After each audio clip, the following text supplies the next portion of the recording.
Hi friends, हरे कृष्णा। ये गाना जिस ओरिजिनल पट्टी में रिकॉर्ड किया गया है, उस पट्टी में या उस स्केल में आम संगीत प्रेमी हायर नोट्स ठीक तरह से गा नहीं पाते और इस गीत की मधुरता खो जाती है। एक दो नोट्स नीचे कर गाने से गीत की मधुरता बिल्कुल बिगड़ती नहीं है और आम गायक गायिका आसानी से हायर नोट्स ले सकते हैं, वो ही मधुरता रख सकते हैं जो ओरिजिनल रिकॉर्डिंग में पाई जाती है। और जब गायक गायिका अपनी वोकल रेंज में उनका ये पसंदीदा गाना जब इफेक्टिवली गाते हैं तो आनंद पाते हैं। आपकी वोकल रेंज आप ज़रूर बढ़ा सकते हो, जिसके लिए शास्त्रीय एक्सरसाइज करने की ज़रूरत रहती है।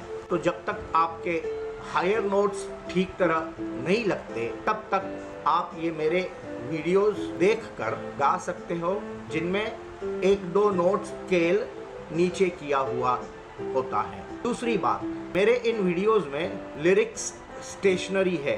अच्छे सिंगर्स को लिरिक्स की ज़रूरत ही नहीं पड़ती, उनको सारे शब्द याद रहते हैं। काराओके ट्रैक्स जो हाईलाइट होते हैं लिरिक्स के हिसाब से, उसकी तो बिल्कुल ज़रूरत नहीं रहती, क्योंकि अक्सर ऐसे ट्रैक्स उनके शब्द जो हाईलाइट होते हैं वो ताल के साथ सिंक्रोनाइज्ड नहीं रहते और जब सिंगर्स वो हाईलाइटेड शब्दों को देखकर गाते हैं तो वो भी ताल में चूकते हैं। चलो, आपको शब्द याद नहीं है इसलिए लिरिक्स की ज़रूरत है, कोई बात नहीं।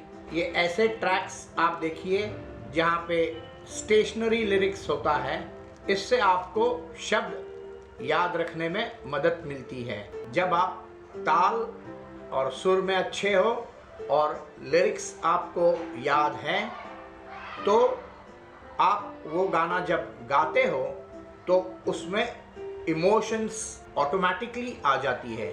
नहीं तो होता क्या है, आपका 50% अटेंशन वो लिरिक्स पढ़ने में जाता है और आपके चेहरे पे उस गाने में जो इमोशंस छुपे हैं वो छुप जाते हैं। तो आइंदा कोशिश कीजिए आपके पसंदीदा गानों के शब्द याद रखें और सुर और ताल में गाना गाएं। All the best friend.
संदेश आते हैं हमें